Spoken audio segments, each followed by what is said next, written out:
¿Qué tal, amigos? ¿Cómo están? Estamos acá en un nuevo capítulo de Conciencia y Sentido. Conciencia y sentido. Para que tenga un sentido lo que vamos a hablar hoy día, para que tenga ciencia y para que tenga conciencia. 3 palabras ahí. Estamos como siempre analizando, en este caso estamos analizando el Padre Nuestro. Hoy día vamos a analizar una frase que es muy importante entenderla en toda su concepción, porque yo creo que representa la clave del cristianismo y también del budismo. Acuérdense que estamos siempre con la guía de las enseñanzas de Buda y las enseñanzas de Jesús. Este es un sincretismo espiritual, la unión de 2 culturas, en este caso espirituales, para tener una visión global. Acuérdense que estas charlas no son religiosas, no son dogmáticas, simplemente son reflexiones libres en torno a estos temas. Y estamos analizando la oración que nos enseñó Jesús, que consta de 8 partes. Analizamos las 3 primeras, que son los enunciados: el Padre Nuestro que estás en el cielo, el santificado sea tu nombre, venga a nosotros tu reino. Enunciados, y luego vienen 4 más, que son los compromisos, porque nos comprometen a nosotros. No es solo una carta de pedidos, sino que además hago el pedido, pero al mismo tiempo asumo una responsabilidad. Por ejemplo, cuando digo hágase tu voluntad, digo, bueno, entonces tengo que dejar en la voluntad de el Padre Celestial, que ya vimos que es una fuente creativa, no es alguien, no es una persona, y esa fuente creativa te involucra a ti porque tú eres parte de esa fuente creativa, solo que está en un estado superior de inteligencia y de conciencia, porque nosotros estamos en una encarnación limitada.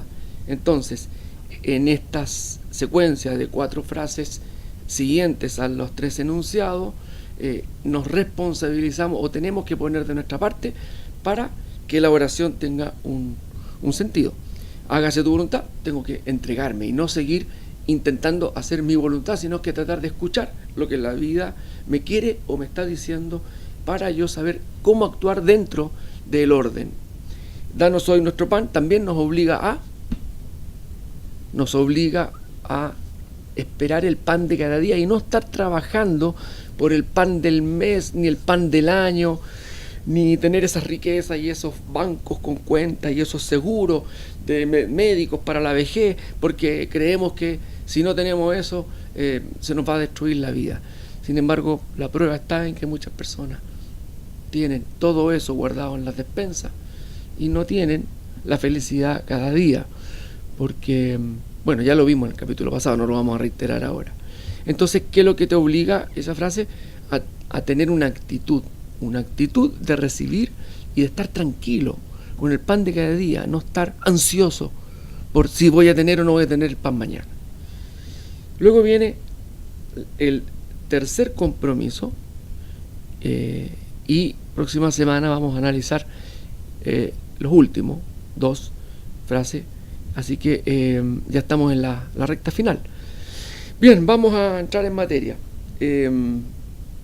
Perdona nuestras ofensas. ¿Cómo nosotros perdonamos a los que nos ofenden? Aquí quedó claro el compromiso, o sea, está dicho, dice así: perdona nuestras ofensas como, o de la misma manera en que nosotros perdonamos. O sea, tiene que estar el compromiso de yo tener la capacidad de perdonar antes de recibir perdón. Pero tenemos que entender a quién le pedimos que perdone nuestras ofensas. ¿Qué es el perdón? ¿Qué son las ofensas? Bueno, como ya lo hemos estado viendo, ¿a quién nos estamos dirigiendo? Y nos dirigimos en plural, porque ya sabemos que Jesús no hizo una oración orientada desde el yo y de lo que yo necesito, sino de lo que necesitamos todos como humanidad, como colectivo. Por eso que habla del Padre Nuestro, de nuestras ofensas, danos hoy nuestro pan de cada día, venga a nosotros tu reino. Siempre es nosotros, siempre es plural. Su petitorio, su conexión, esa conexión que estamos haciendo con esa otra dimensión espiritual que es inteligente y que nos escucha, no con oídos humanos, sino que escucha la intención que hay detrás de cada enunciado, entiende todavía que el enunciado no viene desde el ego, no viene desde el yo, no viene desde mi mezquina petición de lo que yo necesito, sino de lo que nosotros necesitamos como humanidad, como colectivo. Perdona nuestros pecados. ¿A quién le pides que perdone? ¿A un juez? Pasa un juez y el juez le dice: perdóneme, juez, yo me voy a portar bien, le juro que no voy a hacer nunca nada más. Entonces el juez te dice: muy bien, lo perdono, no lo voy a encarcelar. Esa es la manera lógica que tenemos de entender el perdón. Pero no podemos usar esta lógica cuando estamos hablando de una energía y no de una persona. Porque cuando hablamos del Padre Celestial no estamos hablando de una persona que tiene juicio como lo tiene un juez. Ya sabemos que el Padre Celestial no juzga, nos entrega un universo, nos entrega un reino, nos hace autónomos para ser responsables de nuestra autonomía, de nuestra libertad. Pero también hay reglas del juego. Y aquí es donde viene a funcionar esta frase del perdona nuestras ofensas, porque hay unas reglas del juego que dicen que si nosotros nos equivocamos, hemos creado una realidad que va a hacer que lo que nosotros hagamos tenga una consecuencia equivalente a lo que nosotros hacemos.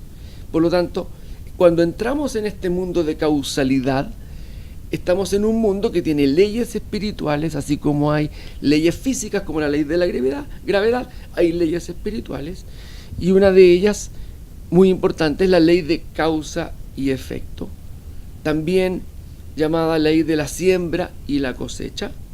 O sea, lo que siembras, cosechas. Si siembro cizaña, cosecho cizaña. Si siembro hortalizas, si siembro flores, cosecho flores.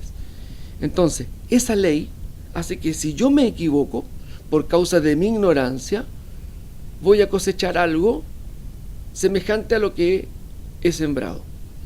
Entonces, el ser humano, los hombres que adquirimos este libre albedrío, comenzamos a cometer errores en forma natural. ¿Por qué? Porque se nos quitó, para gracia nuestra, para que realmente pudiéramos ser individuos y no estar condicionados, se nos quitó gran parte del archivo del conocimiento. Digo gran parte porque hay una parte nuestra que es autónoma, pero que al mismo tiempo está conectada a la conciencia o al conocimiento, como son nuestros instintos de supervivencia. Esos instintos están ahí instalados para que podamos sobrevivir. Pero con respecto a la voluntad y a la toma de decisiones, somos totalmente autónomos y libres. Entonces, en esta libertad comienza nuestro ejercicio del acierto y el error, o sea, hacer cosas inconscientemente. ¿Qué significa hacer cosas inconscientemente? Hago cosas cuyo resultado desconozco. Al hacer algo cuyo resultado desconozco, cometo errores. Esos errores a veces no involucran a otras personas, sino me involucran a mí mismo, y yo mismo pago las consecuencias de haber cometido ese error. Pero muchas veces nuestros errores involucran a terceros, a otras personas, a la comunidad, y es ahí donde nosotros entramos en una línea un poquito más profunda de la siembra y la cosecha, más a largo plazo. Empezamos a acumular lo que se llama karma. El karma es la ley de causa y efecto, pero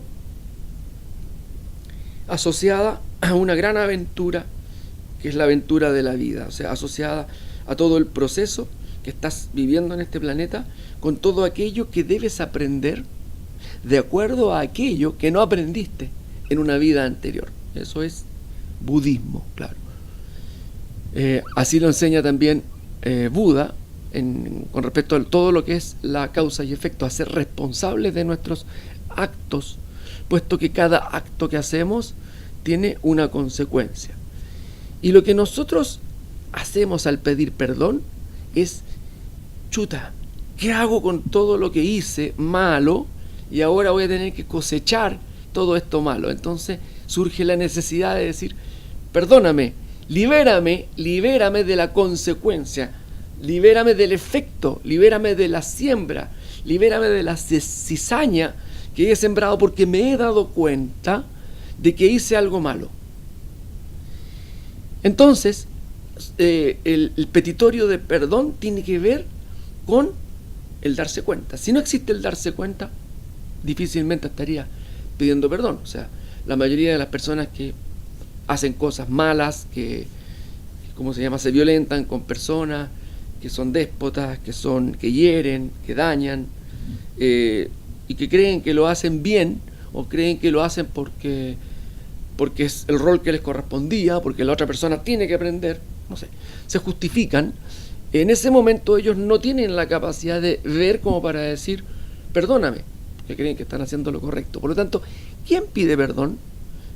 El que se arrepintió, el que se dio cuenta, el que cachó que había hecho algo que no estaba bien. Entonces, vamos a ir analizando esta frase poco a poco en virtud de lo que hemos estado señalando.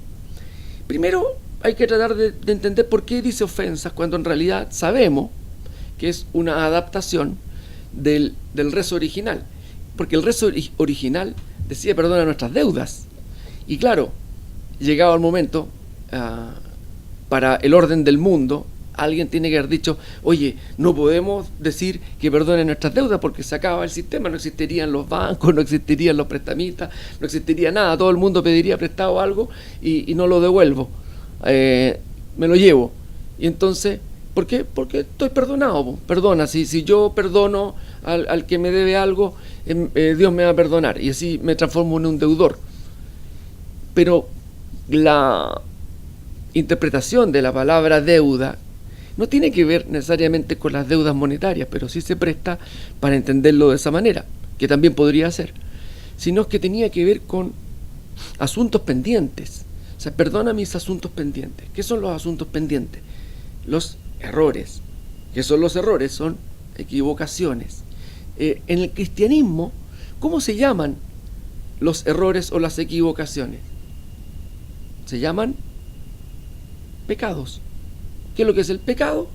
Cometí un error, cometí algo que está fuera del orden, fuera de los mandamientos, fuera de las reglas, porque supuestamente los mandamientos, las reglas, todo es para que el ser humano se mueva dentro de un orden, porque como el ser humano no es capaz de autoadministrarse, su libre albedrío no sabe manejarlo, es libre pero no sabe ser libre, entonces comete errores, es que surgen los mandamientos o las leyes que hasta el día de hoy existen como las leyes básicas de convivencia en todas las constituciones de todos los países, y existen jueces que determinan si cometiste o no cometiste una falta y en base a eso te castigan. Bueno, las leyes son para normar el libre albedrío del ser humano. Si el ser humano tuviera plena conciencia de sí mismo, no cometería errores, no existirían las leyes. Así que el día en que la humanidad sea evolucionada, no van a existir leyes. Bueno, como sea, nosotros transgredimos no solo las leyes humanas, sino también las leyes universales, las leyes del amor. Somos capaces de matar, somos capaces de envidiar, somos capaces de desear cosas que no nos pertenecen, y todas esas cosas son causas que tienen un efecto. Como no tenemos control de nuestros impulsos, entonces cometemos estos errores, que son los pecados, sí, los pecados del cristianismo. Pero tampoco podía decir Jesús, probablemente, en esta oración, perdona nuestros pecados, como nosotros perdonamos los pecados o a quienes pecan contra nosotros, porque ahí hubiese entrado en un problema mayor con los fariseos, con los escribas, los estudiosos de la Torá, del Antiguo Testamento, porque decían que el único que tiene el poder de perdonar es Dios, nadie más puede perdonar los pecados. Pero hay una frase muy potente que dice Jesús, porque en un momento él estaba sanando, y creo que es el pasaje donde él estaba sanando dentro de una casa. Había tanta gente que se acercaba a Jesús para buscar un milagro, una sanación, que una familia o algunos amigos llevaban a alguien, un paralítico, en una camilla, y no podían pasar, y se las arreglaron para pasar por el techo. O sea, entraron por arriba de la casa y bajaron la camilla hasta llegar al patio donde estaba Jesús. Y entonces Jesús le dice, bueno, perdono tus pecados, levántate, tus pecados son perdonados. Y el paralítico se levanta. Entonces habían unos que estaban siempre viendo dónde Jesús metía las patas o se equivocaba para acusarlo en el Sanedrín y bueno, castigarlo, porque le tenían envidia a este profeta, digamos, que claramente no tenía las señales que esperaban del Mesías. Sin embargo, algunos decían que era el Mesías, pero no tenía las señales porque no era el rey David que iba a luchar contra los romanos, no era un Mesías de espada, era un Mesías de amor. Entonces estaban buscando cómo pillarle una yaya a Jesús, y entonces le dicen, ¿quién eres tú para perdonar los pecados de un hombre? Solo Dios puede perdonar los pecados. Entonces Jesús le dice, ¿y qué diferencia hay entre decir perdono tus pecados a decir levántate y anda? ¿Qué diferencia hay? Entonces aquí tenemos una frase que nos va a ayudar a entender que el pecado libera. ¿Qué es lo que ocurrió con el paralítico? Fue liberado de un karma que lo tenía condicionado a estar postrado. Al ser liberado de esto, el paralítico se levanta. Pero, y entonces no hay ninguna diferencia entre decir te perdono tus pecados, que son tus errores, el paralítico se levanta y anda. Y así todas las sanaciones de Jesús están condicionadas a el arrepentimiento. Fíjense, Jesús no sana a todos. Algunas personas tenían la cualidad de poder ser sanados. Claro, nosotros no vemos ahí quién está arrepentido, quién realmente ya hizo su procesión de arrepentimiento y está en ese momento en que el Padre o el universo lo libera, le quita la mochila, la carga del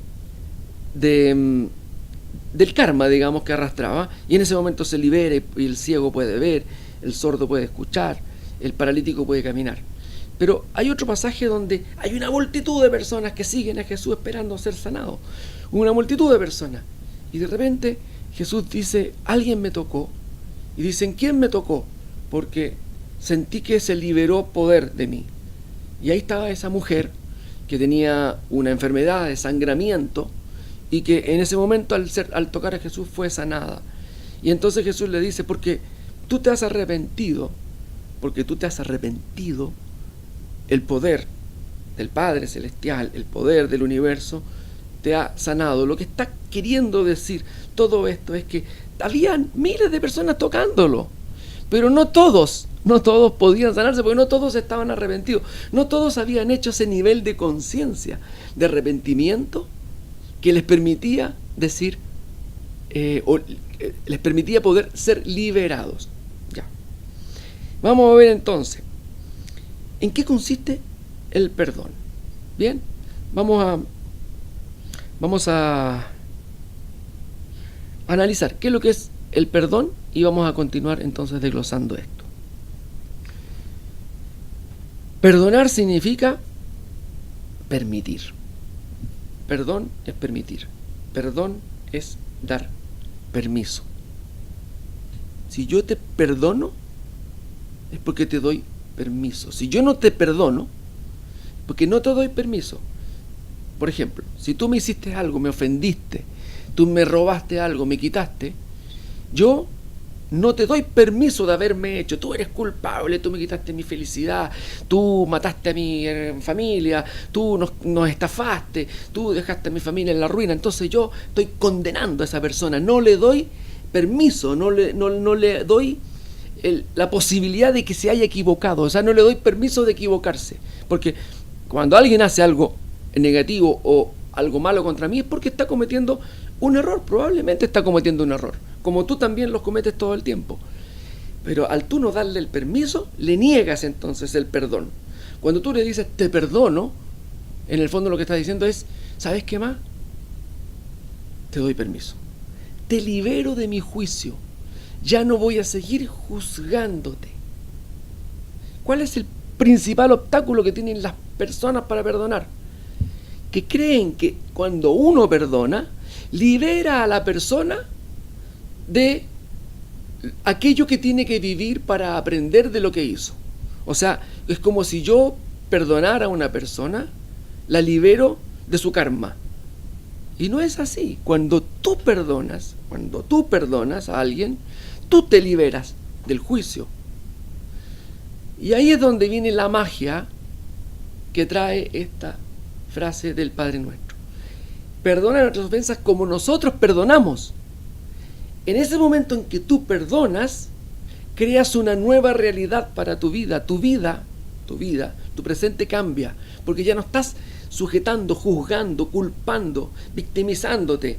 En ese momento perdonaste porque tomaste plena conciencia de que ya no querías seguir juzgando a estas personas por lo que te hicieron, aunque estén equivocadas, no las juzgas. En ese momento tu realidad interior cambia y por lo tanto empieza a cambiar toda tu realidad exterior. Y en ese momento surge el perdón celestial hacia ti, o sea, tu karma es liberado. Todo lo que tú habías sembrado con el odio, con el rechazo, por estar condenando a alguien, se levanta. Entonces, la ley de causa y efecto, o la ley de la siembra y la cosecha, tiene una cláusula. Es como si en el contrato de vida donde vinimos a este mundo, nos dijeron, ok, puede ir a este mundo, puede ser libre, pero ojo, en el mundo existen leyes que son inaludibles, como la ley de causa y efecto. Todo lo que tú hagas en este mundo vas a tener que pagarlo, vas a tener que vivirlo. O sea, si tú matas, te van a matar, ojo por ojo, diente por diente. De ahí viene un poco esas frases que estaban en el Antiguo Testamento. O sea, de alguna manera la ley del karma te va a perseguir para que tú vivas el opuesto, lo contrario a lo que hiciste, para que tú aprendas y tomes conciencia. Ese es el objetivo. El objetivo siempre es aprender para tomar conciencia. Pero hay una cláusula, una letra chica, que dice, pero si tú te arrepientes, si tú tomas conciencia antes de lo que hiciste mal, puedes levantar la cosecha negativa. O sea, quedas libre de el karma futuro. O sea, te liberas. ¿Pero por qué te liberas? ¿Quién te liberó? Tú solo te liberaste porque tomaste conciencia antes de tener que vivir toda esa situación traumática de la respuesta karmática debido a lo que hiciste. Entonces, yo estoy odiándote. Yo te odio porque tú mataste a mi padre, o porque tú hiciste tal cosa, nos robaste, nos estafaste, qué sé yo, porque tú fuiste el dictador, en fin, lo que sea. Yo te odio. Todo ese odio durante todo el tiempo en que yo te odio está creando karma. Estoy esperando que te condenen, que los demás te hagan sufrir, que los demás te quiten. Karma. Hasta que en un momento determinado tú dices, chuta, ¿sabes qué? Lo mismo que ocurrió con el río, ¿se acuerdan el ejemplo de la conciencia? El río al cual le tirábamos todos los desechos. Finalmente desechos. El río se contaminó y yo me empecé a contaminar con el río y me enfermé. Esto es lo mismo.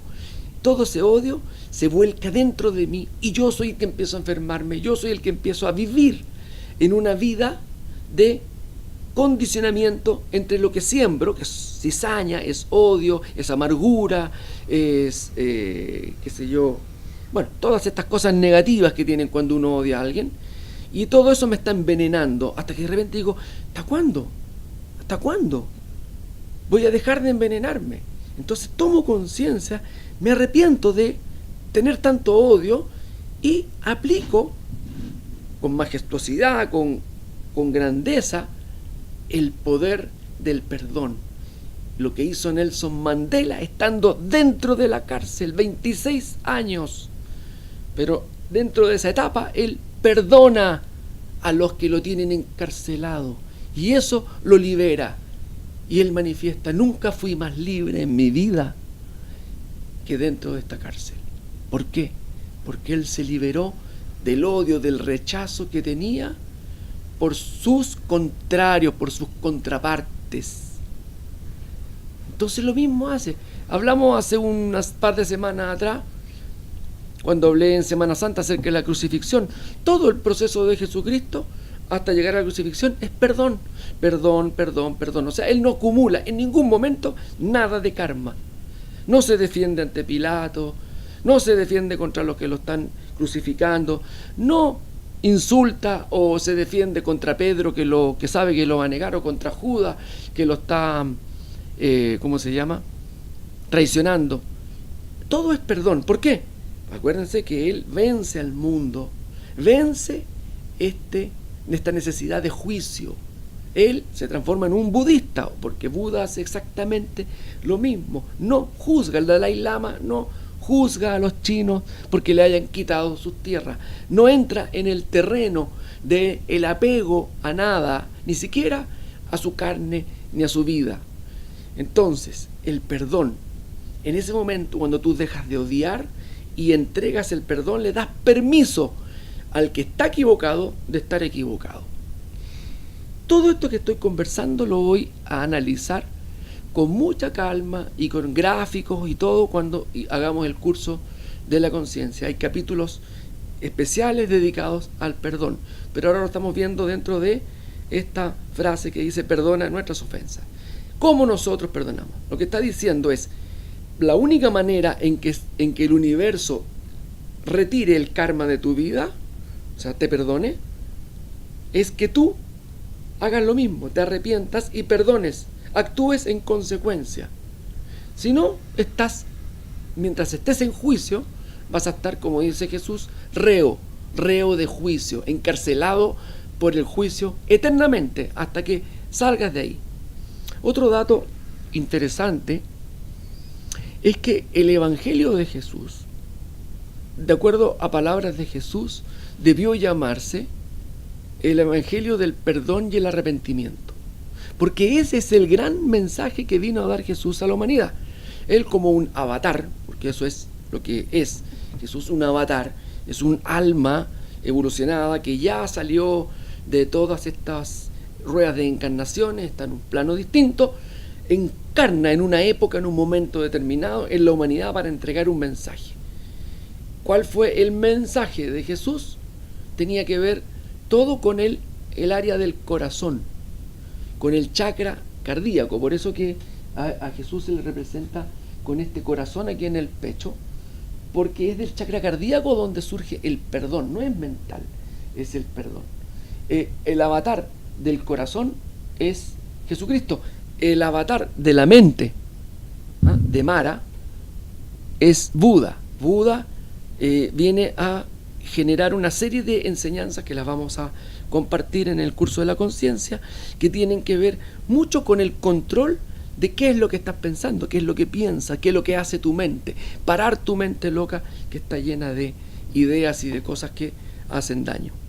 Entonces, Jesús, a través del corazón, te viene a enseñar a perdonar. Entonces le dice a sus discípulos: vayan y enseñen esto que es el Evangelio del perdón y el arrepentimiento. Dos palabras: perdón y arrepentimiento. ¿Qué es lo que es el arrepentimiento? Una toma de conciencia. ¿Qué es lo que es el perdón? Es un nuevo comienzo. Cada vez que perdonas, comienzas una página en blanco en tu vida.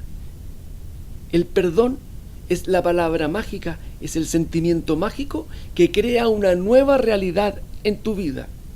No es lo mismo tu vida antes o después del perdón. Antes del perdón yo estoy generando condicionamientos, estoy sembrando un cierto tipo de semillas que tarde o temprano voy a tener que cosechar.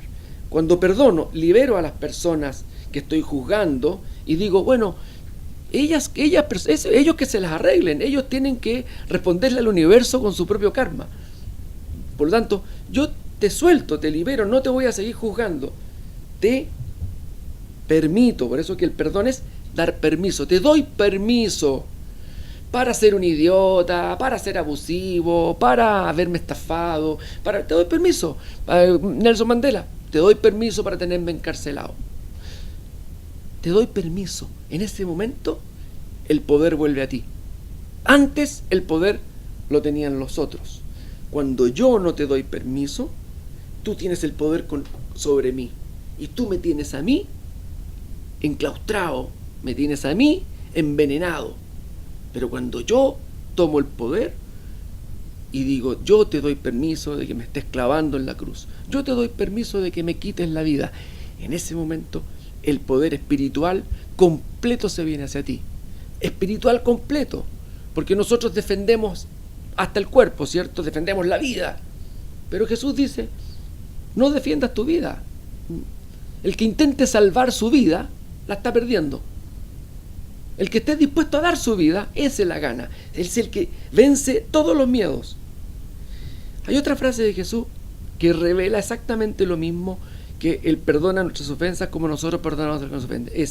Dice, todo lo que atéis en la tierra está atado en el cielo. Todo lo que atas en la tierra está atado en el cielo. Todo lo que desatas en la tierra se desata en el cielo. Eso es exactamente lo que acabamos de explicar. Mientras yo no perdono el error de los demás, mientras yo tengo juicio, mientras yo estoy juzgando, estoy atando. Es equivalente a atar. Incluso desde el punto de vista energético del aura, se puede ver cómo en el corazón hay como una serie de filamentos que se comunican con los corazones de otras personas, se generan unos como nudos, verdaderamente nudos, y tensiones, son como cuerdas tensas entre una persona y otra, pero cuando existe el perdón es ¡pum!, se desata, se destensa, y la relación entre esas personas fluye, como fluye con cualquier persona a la cual no tienes nada que perdonarle. Entonces, cuando uno ata una situación y la tengo condicionada a la ley de causa y efecto, lo que ato en el cielo es el karma. ¿Qué es lo que es atar en el cielo? ¿Qué es lo que es el cielo? El espacio cuántico, ya lo vimos. Es donde se está creando la realidad, donde se está creando mi futuro, donde se está plasmando mi futuro, en el cielo. Por lo tanto, lo que va a venir viene de lo que está atado en el cielo. Pero si yo en la tierra desato, si yo en la tierra perdono, libero, doy permiso, lo que está en el cielo se desata. Y entonces la cláusula que tiene el arrepentimiento y el perdón interrumpe la ley del karma, porque creaste una nueva realidad en tu vida. Creaste una nueva realidad. Estás parado en otro sitio. Por ejemplo, imagina que hoy estás parado, bueno, no imagines, hoy estás parado en una vía de un tren. Así es tu vida dentro de la línea del tiempo. ¿Por qué? Porque parado en la línea del tren, mirando la línea de lo que va hacia el futuro y con una línea que va hacia el pasado, y estás en el momento presente. Bueno, tu pasado está condicionando tu presente. Y tu presente está creando un futuro por ley de causa y efecto, por ley de afinidad, por todas las leyes espirituales que vamos a ver en el curso. Estás condicionando un tipo de futuro. ¿Okay? Resulta que en mi pasado hay cosas que yo no estoy dispuesto a perdonar.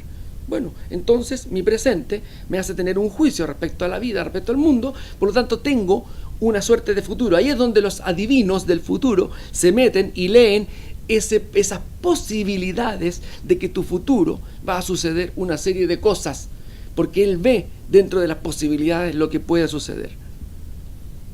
Pero si este presente yo lo cambio porque decidí perdonar algo que venía arrastrando del pasado, decidí liberar un montón de cosas que venía arrastrando, mochilas que tenía, es equivalente a que yo me haya cambiado a otra línea del tren. Es como que la línea del tren antigua ya no existe, estoy en una nueva, porque el pasado que me condicionaba desaparece, se sana, el presente cambia y el futuro es otro futuro. Ya no está condicionado a lo que antes estaba. Entonces, el perdón es la creación, la posibilidad de que puedas crear una nueva realidad en tu vida. Perdona nuestras ofensas de la misma manera en que nosotros somos capaces de perdonar. Las ofensas, las deudas, los asuntos pendientes, los errores, las equivocaciones, en fin, los pecados, el error de otro, el error que otro pueda cometer conmigo. Si yo estoy dispuesto a perdonarlo, a liberarme de ese juicio, ten por seguro que el universo va a responder a eso, porque vas a crear una nueva realidad y la ley del karma ya no va a seguir interfiriendo en tu vida. Hasta aquí el capítulo de hoy. Nos queda el último capítulo la próxima semana, donde vamos a ver la frase no nos dejes caer en tentación y líbranos del mal. Son dos frases, son dos porque no es lo mismo no me dejes caer en tentación y líbranos del mal, ya lo vamos a ver, pero voy a tratar de trabajar las dos frases en una sola sesión. Nos vemos en Conciencia y Sentido, siempre con este sincretismo espiritual entre el budismo y el cristianismo, o mejor dicho, Jesús en la posición de Buda, Jesús meditando. Eso es un sincretismo espiritual que yo quiero que ustedes empiecen a incorporar en sus vidas. Es una nueva manera de entender la espiritualidad, sin religiones, espiritualidad. Nos vemos.